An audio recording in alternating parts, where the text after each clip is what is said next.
ये वही वृक्ष है जो ठाकुर जी के पीछे से निकलता है और ठाकुर जी के पीछे से निकल कर ये देखिए ये ऊपर जा रहा है और मंदिर की चोटी तक जाकर ये जुड़ता है। नमस्कार दोस्तों, कैसे हैं आप सभी। आप देख रहे हैं यूनिक समय और मैं हूं आपके साथ मयंक। आज हमारी टीम ने एक कोशिश करी है कि इस अधिक मास के महीने में आपको भगवान श्री गिरिराज जी के दान घाटी के दर्शन कराए जाएं। जो भक्तजन यहाँ पर दर्शन के लिए आ नहीं पा रहे हैं, इस कोरोना की वजह से परिक्रमा नहीं लगा पा रहे हैं, चूँकि अधिक मास में 84 कोस की परिक्रमा का बहुत महत्व है, भगवान गोवर्धन जी की परिक्रमा का बहुत महत्व है, तो दान घाटी के दर्शन करने वो सभी यहाँ पर आते हैं। तो आज हमने एक कोशिश करी है कि आपको दान घाटी के दर्शन कराएं भगवान श्री गिरिराज जी के, और अगर समय ठाकुर जी ने चाहा तो उनकी आरती के भी आपको हम दर्शन कराएंगे। तो वीडियो आप पूरा देखिएगा, क्योंकि आज के वीडियो में हम आपको बताएंगे कि दान घाटी को दान घाटी क्यों कहा जाता है, क्या उसका कारण है, उसके पीछे की कथा क्या है, और आपको हम एक रहस्यमयी पेड़ भी दिखाएंगे जो भगवान श्री गिरिराज जी के मंदिर से बिल्कुल पीछे से निकल रहा है और उसी समय से आज तक है। तो चलिए समय ना गवाते हुए आपको भगवान श्री गिरिराज जी के दर्शन कराते हैं, आइए।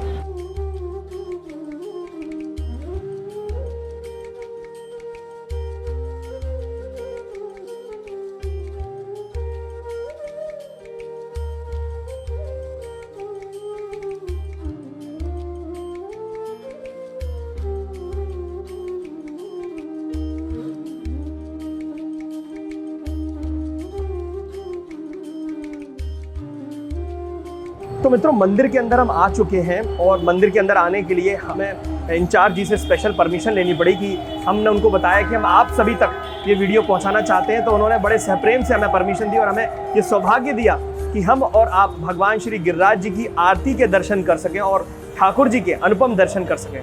तो चलिए आपको मंदिर का पूरा भ्रमण कराते हैं, ठाकुर जी के दर्शन कराते हैं। इस पुरुषोत्तम मास में, ये जो अधिक मास का महीना है, इसमें बहुत ही मान्यता मानी जाती है, करोड़ों गुना मान्यता मानी जाती है भगवान श्री कृष्ण और भगवान श्री विष्णु जी के पूजन की। उनके पवित्र स्थली के दर्शन मात्र से मनुष्य मुक्त हो जाता है। तो अब समय न गवाते हुए आपको लेकर चलते हैं और दर्शन कराते हैं, आइए।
तो जैसे कि आपने ठाकुर जी की आरती के दर्शन करे और ठाकुर जी के अनुपम दर्शन करे, अब ठाकुर जी के भोग के आप देख रहे हैं कि लोग यहाँ पे बंसी वारे की जय के हुल्लारे लगा रहे हैं, ठाकुर जी को याद कर रहे हैं। तो अब हम आपको, क्योंकि ठाकुर जी के जो पट हैं वो इस समय बंद हो चुके हैं, ठाकुर जी का भोग अर्पण किया जा रहा है ठाकुर जी को। अब इसके बाद हम आपको मंदिर की परिक्रमा लगाते हैं और पूरा भ्रमण कराते हैं मंदिर का, आइए हमारे साथ।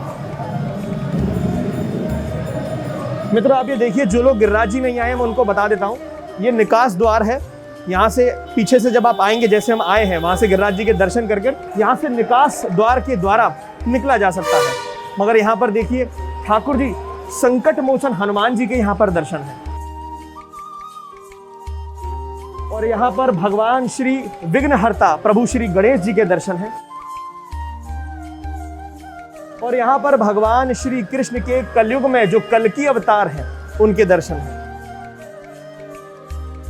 और मित्रों, मैं आपको बता दूं, आपके लिए एक बहुत इंटरेस्टिंग वीडियो आने वाला है और उस वीडियो की जो मेन बात है, किनके हम दर्शन कराएंगे, उनके नाम के बारे में आपको बता देते हैं कि आगे आने वाले वीडियो में आपको भगवान श्रीनाथ जी के दर्शन होंगे। और ये देखिए, श्रीनाथ जी के यहाँ पर भी दर्शन है, मगर भगवान श्री गोवर्धन नाथ पर जहाँ से श्रीनाथ जी का प्राकट्य हुआ है, आगे आने वाले वीडियो में हम आपको वहाँ के दर्शन कराएंगे। तो चलिए अब पीछे चलते हैं और आपको पूरे मंदिर के प्रांगण के दर्शन कराते हैं। आइए।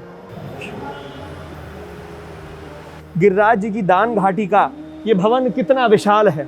यहाँ पर हजारों की तादाद में लोग यहाँ पर जमा होते हैं। जब भी यहाँ पर, जैसे कि मैं अभी की बात करूँ, पुरुषोत्तम मास, अधिक मास का मास जब भी आता है, महीना जब भी आता है, तब यहाँ लाखों की भीड़ होती है। मगर चूंकि इस समय कोरोना का जो संकट सब पे, विपदा जो सब पे आई हुई है, उस वजह से यहाँ पर भीड़ बिल्कुल नहीं है। ठाकुर जी के दर्शन, गिरिराज जी के दर्शन ऊपर से ही किए जाते हैं। और आज के वीडियो में हम आपको ये बताएंगे ज़रूर कि भगवान श्री गिरिराज जी की ये जो दान घाटी है, इसको दान घाटी क्यों कहा जाता है। बहुत सारे लोग जो है इस बात को नहीं जानते हैं और आज हम भी इस ज्ञान से सराबोर होंगे और आप सभी को बताएंगे। मित्रों, ये देखिए, यहाँ पर हमारे सीधे हाथ पे माता श्री सांचौली मैया का दर्शन है। और सांचौली मैया के दरबार के बिल्कुल सामने यहाँ पर भगवान श्री राम जी का दरबार है, जहाँ पर माता सीता, भगवान श्री राम, उनके सप्रिय भगवान श्री हनुमान और लक्ष्मण जी विराजमान हैं। और जैसे ही हम भवन के और अंदर आएंगे तो यहाँ पर आपको सबसे पहले श्री श्री कामनेश्वर महादेव जी के दर्शन होंगे। ऐसा कहा जाता है कि भगवान शिव यहाँ पर विराजते हैं और यहाँ पर जो भी भक्त भगवान श्री गिरिराज से, भगवान श्री शिव से जो भी मनोकामना मांगते हैं वो उनकी पूर्ण हो जाती है। तो आइए यहाँ पे आपको अब दर्शन कराते हैं भगवान श्री कामनेश्वर महादेव जी के। और मित्रों, कामनेश्वर महादेव के बगल में भगवान श्री हरेश्वर महादेव जी का भी मंदिर है। और कामनेश्वर महादेव और भगवान हरेश्वर महादेव बिल्कुल एक ही समान है। आप एक बार दर्शन करिए। तो मित्रों, जो भी यहाँ पर गोवर्धन आए हैं, भगवान श्री गिरिराज जी के दर्शन करने के लिए आए हैं, कभी आपने सोचा है कि दान घाटी के दर्शन करने के बाद आपके मन में कभी प्रश्न आया हो कि इस स्थली को दान घाटी क्यों कहा जाता है? कभी आप दर्शन करने आए हो तो आपने देखा होगा कि यहाँ पर जो रोड है वो मंदिर से काफी ऊंची है और मंदिर, दान घाटी मंदिर, कुछ सीढ़ियां उतर के है। इन दो चीजों का क्या कारण है? मेरे मन में भी यह जिज्ञासा हुई। तो यहाँ के जो पुजारी हैं, पुजारी जी मीना लाल जी, तो मीना लाल जी बहुत बहुत धन्यवाद हमारे साथ आज जुड़ने के लिए और हमें इस कोरोना काल में सभी दर्शकों को ठाकुर जी के इतने अनुपम दर्शन कराने के लिए। उसके लिए तो मैं आपका पहले बहुत बहुत सादर अभिनंदन करता हूँ। अब मैं अपनी बात पर आके आपसे पूछता हूँ कि दान घाटी के दर्शन गिरिराज जी में सर्वश्रेष्ठ माने जाते हैं और बताए जाते हैं। चूंकि गिरिराज जी तो भगवान श्री कृष्ण का ही अवतार माने गए हैं, बताए गए हैं, तो भगवान गिरिराज के हर कण में ठाकुर जी विराजमान है। मगर दान घाटी की एक विशेषता है। तो दान घाटी को दान घाटी क्यों कहा जाता है? दान घाटी यूँ कहा जाता है, पहले बरसाना से मथुरा वृंदावन को गोपी दही दूध माखन मिश्री बेचने जाया करती थी। अच्छा। यहाँ भगवान कृष्ण ग्वाल वालों को साथ में लेकर के और वे उनसे माखन मिश्री का दान लेते थे। तो ठाकुर जी मतलब जब ठाकुराइन, जब राधा रानी बरसाना से जब मथुरा जाती थी तो गोवर्धन बीच में पड़ता है। बीच में पड़ता है। ये दान घाटी है, इसकी बहुत बड़ी ऊंचाई थी। अच्छा। हाँ, तो भगवान कृष्ण यहाँ घाटी पे यहीं खड़े हो जाते और यही रास्ता था केवल। अच्छा। और यहाँ खड़े होकर के थाड़ी हैरी ग्वालनी देजा दत्त को दान यहाँ ठाड़ी होकर जबरदस्ती उनसे दत्त का दान लेते थे और कहते थे कि राजा कंस को पीछे खिलाना, पहले हम ब्रजवासी को, हम ग्वाल वाला सखाओं को हमको खिला के जाओ। अच्छा। और बाकी का बच्चे तो राजा कंस को ले जाओ। दान घाटी इसका नाम यूँ पड़ा। यहाँ भगवान कृष्ण ने 7 दिन 7 रात पर्वत को भी उठाया है। वो ऊंचा है, ये नीचा है, तो नीचे से तो उठेगा और बीच में से उठेगा। आधा पहाड़ जतीपुरा में हुए, आधा पहाड़ राधा कुंड में हुए, ये बीच सेंटर है। अच्छा, तो मतलब आप ये कहना चाह रहे हैं इस घाटी में छुपकर बैठ जाया करते थे भगवान श्री कृष्ण और हाँ। माखन के लिए इंतजार करते थे। हाँ, कि गोपी कब आवे और कब उनसे माखन हम छुड़ावे। अब लौंग का महीना चल रहा है, करोड़ों आदमी परिक्रमा देगा, डंडौती देगा, भंडारे करेगा और गिरिराज जी की जय जयकार होगी। 84 कोस की परिक्रमा खूब चल रही है, जहाँ में श्रद्धालु उमड़ रहे हैं। तो जैसे ये पुरुषोत्तम मास चल रहा है, अधिक मास का मास कहा जाता है इसको, हाँ। इसकी क्या विशेषता है? ये 3 साल में पड़ता है। अच्छा, हाँ, तो 3 साल में एक एक दिन घट करके जब 1 महीना पूरा होता है तो ये पुरुषोत्तम मास माना जाता है। ये दान का, पुण्य का अक्षय भंडार इसमें माना जाता है और रहता है। ये स्पेशल महीना है।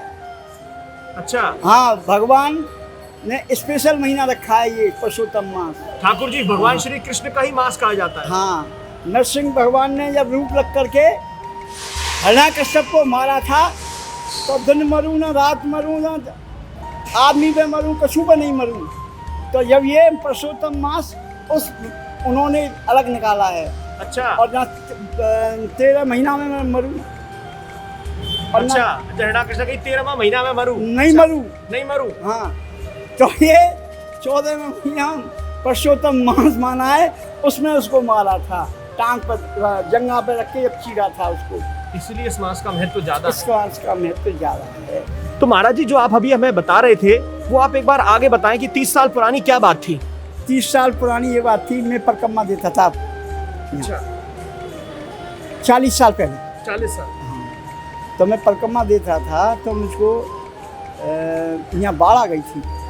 अच्छा, पानी की बाढ़ आ गई थी 40 साल पहले। हाँ, मथुरा में बाढ़ का एक बार हुआ था। बाढ़ आ जी, गई। तो बाढ़ में हम परिक्रमा रोज लगाते थे। तो उस दिन एक रात में बाढ़ आ गई, सूतर टेका पहुँचे तो पानी में हम बह गए।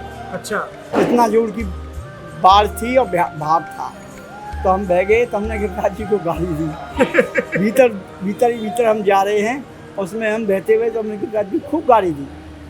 जब हमारी भीतर सांस घुटने लगी नीचे पानी में, तो हमने आके ऊपर, हम तैरना आता था, हम ऊपर को आए तो हमने सांस ली।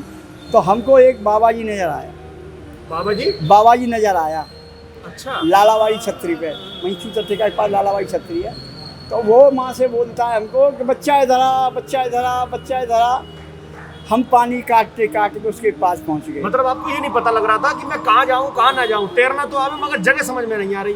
जगह समझ में आ रही, पर हम उसके पास बाबा जी जो आवाज़ दे रहा था, हमारी हिम्मत बन गई, उसके पास पानी काटते काटते उसके पास पहुँच गए। अच्छा, तो उसके इतनी लंबी जटा थी, सफ़ेद ही कोपन पे रखी थी और सफ़ेद ही बड़ी दाढ़ी थी। अच्छा, और मुझसे बोला तेरे साथी तो पथवारी वाली नाम में चले गए, तुम अकेले कैसे आए? नहीं भैया बाबा, मेरी तो रोजाना ही परिक्रमा है, सातों को उसकी देता हूँ, ठाकुर जी के पाते मैं उसमें तब तो आप काफी जवान रहे होंगे। हाँ, जवान थे हमारी। जब अब हमारी एक कम 70 साल की उम्र है, जब हमारी उम्र थी 30 साल की। अच्छा, बोलो तेने गिरिराज बाबा को कितनी गाली दी?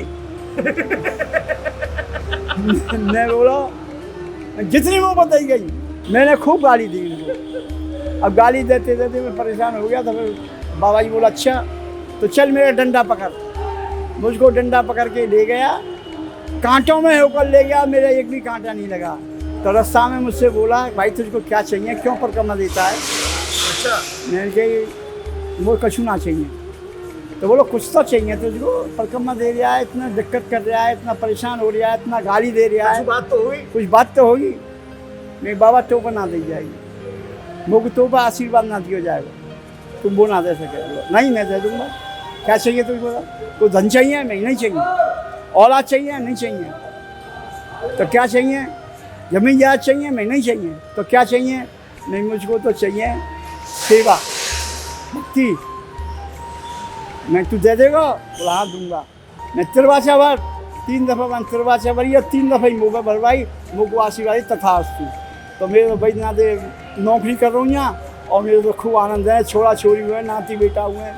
और क्या बात है। मतलब उससे पहले आप ऐसे ही परिक्रमा दिया करते थे? आए हम, और अब आप यहाँ पुजारी भी हैं? हाँ, 40 साल से पुजारी हूँ। उन्हीं के आशीर्वाद के बाद से 40 साल वही हाँ, बात जब है। हमारी नौकरी लग गई 120 रुपये महीने में, आज तक मैं मौजूद हूँ। अभी भी मैं काम करता हूँ, अभी भी पुजारीगिरी करता हूँ, सबको आशीर्वाद देता हूँ, खूब आनंद देता हूँ। क्या बात है, क्या बात है। तो इतनी महत्वपूर्ण बात बताने के लिए पंडित जी बहुत बहुत धन्यवाद आपका। और आपका ये जो मतलब ये जो आपका भक्ति का भाव है, मैं समझता हूँ सभी तक पहुंचेगा। बहुत बहुत धन्यवाद हमारे साथ जुड़ने के लिए। राधे राधे। तो मित्रों, आपने देखा कि पुजारी जी ने ठाकुर जी को कितना अपना मानकर उनको भला बुरा कहा, उसके बाद भी ठाकुर जी एक साधु का भेष धरकर उनको आशीर्वाद दिया और तब से वो यहाँ पर पुजारी हैं। तो ठाकुर जी से जो प्रेम का आपका और उनका रिश्ता है वो किसी भी भाव में हो सकता है। जिसको अपना मानते हैं उसी को तो भला बुरा कहते हैं। उसी का साक्ष्य प्रमाण आपके सामने अभी पुजारी जी ने बताया। तो मित्रों, मैं आपको बता दूं कि दान घाटी को अगर आप देखेंगे, जैसे कि मैं आपको दिखाता हूं दान घाटी के मंदिर को, आप देखिए कहीं से ऊंचा है और कहीं से नीचा है। मतलब अभी हमने सामने से दर्शन करे हैं तो देखिए यहाँ सामने से रोड है, फिर उतर के दान घाटी है और फिर ऊपर चढ़ के फिर मंदिर है। तो मतलब ये ऊंचा नीचा है, चूंकि ये घाटी के रूप में ऐसे और ऐसे जाके था, तो पहाड़ के अंदर घाटी थी। और इसकी खासियत है कि जहाँ पर गिरिराज जी विराजते हैं, जहाँ पर दान घाटी के मंदिर में भगवान श्री गिरिराज जी जिनकी आपने आरती ली है, उन्हीं के पीछे से एक वृक्ष उसी समय से निकला हुआ है जो आज भी है। उसके आपको दर्शन कराते हैं। ये देखिए, ये वही वृक्ष है जो ठाकुर जी के पीछे से निकलता है और ठाकुर जी के पीछे से निकल कर ये देखिए ये ऊपर जा रहा है और मंदिर की चोटी तक जाकर ये जुड़ता है। तो उस समय के वृक्ष इस ब्रज में सदा सदा के लिए अंकित हो गए। तो मित्रों, आज आपने जाना कि भगवान श्री कृष्ण के इस दान घाटी को, गोवर्धन पर्वत पे जो मंदिर है दान घाटी, उसको दान घाटी क्यों कहा जाता है। आपको हमने आज पूरे मंदिर के दर्शन कराए। इस पुरुषोत्तम मास में हमारी टीम ने सोचा कि आपको मानस तरीके से आपको दर्शन किए जाएं, आपकी मन की शुद्धि के लिए आपको दर्शन कराए जाएं। जो लोग दर्शन करने नहीं आ पा रहे हैं उनके लिए हमने छोटा सा प्रयास किया है। आशा करते हैं आपको हमारा ये प्रयास अच्छा लगा होगा, आपको दिल में ये सराहनीय लगा होगा। तो इसी तरह हमारे साथ आप बने रहिए। चैनल को सब्सक्राइब करना प्लीज़ ना भूलिएगा, लाइक कर दीजिएगा अगर वीडियो अच्छा लगा हो, कमेंट करके अपना प्यार हमारे साथ जाहिर करिएगा कि आज का वीडियो आपको कैसा लगा है, और जितना हो सके उतना शेयर करिएगा। चूँकि ये पुरुषोत्तम मास का भगवान श्री कृष्ण के अधिक मास में गिरिराज जी के दर्शन है, मैं चाहता हूं कि सभी तक ये पहुंचे और सभी देख पाएं। तो आप देख रहे थे यूनिक समय, मैं हूं आपके साथ मयंक। राधे श्याम। तो मित्रों, आपके लिए एक सरप्राइज है। जैसे कि आपको हमने वीडियो की स्टार्टिंग में बताया था कि इस पुरुषोत्तम मास में भगवान श्री गिरिराज जी का 84 कोस की परिक्रमा का बहुत महत्व है। और आप में से कुछ सब्सक्राइबर्स ने हमें रिक्वेस्ट भी करी थी कि गिरिराज जी की परिक्रमा हम कराएं।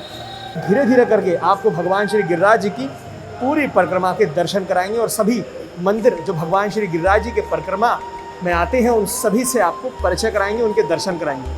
तो इसी प्रकार हम हमारे साथ बने रहिएगा। तो अगला वीडियो देखना ना भूलिएगा और सभी को ये शेयर कर दीजिएगा पहले ही कि अब गोवर्धन की परिक्रमा यूनिक समय पर चालू होने वाली है।